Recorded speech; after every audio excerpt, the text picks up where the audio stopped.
Hello again, Andy with Handy Andy, and we're over in the Stone Mountain area today taking a look at a project for another one of our knock customers, knock.com. And so this house was fairly recently, the exterior was repainted.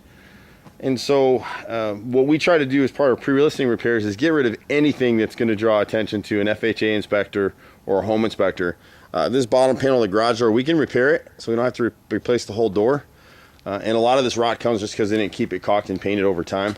And so the last contractor didn't really know what to do with it, so they left it.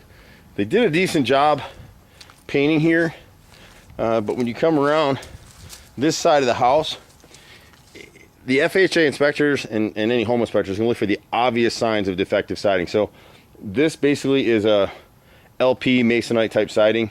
It's either wood chips or it's cardboard, one or the other. It appears to be the wood chip LP or Georgia Pacific siding.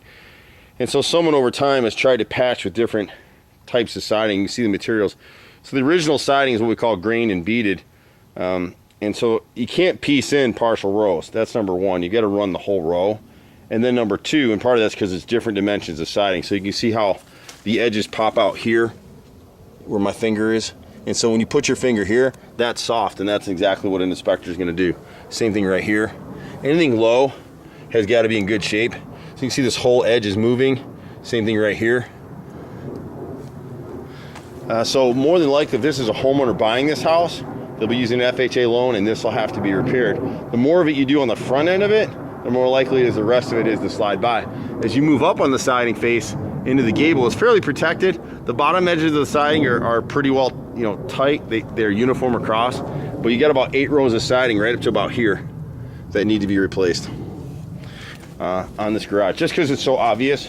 When you come around to the chimney, whoever did the chimney couldn't find the grain and beaded, so they went with a smooth and bead, and it doesn't match the rest of the siding.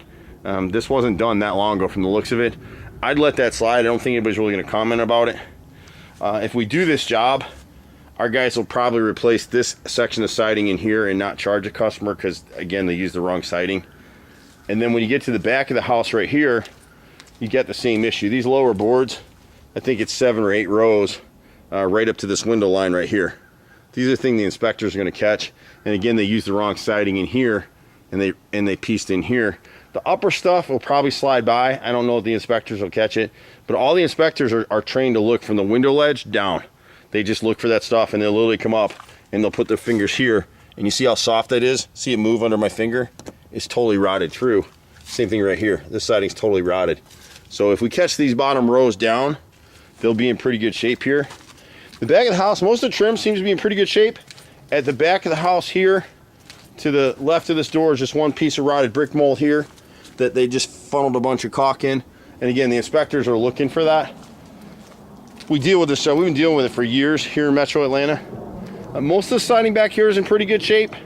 We saw a spot somewhere, but I think we'd probably let it slide. And again, if you're a homeowner looking at this stuff, next time you have a contractor work, don't let them piece in partial way.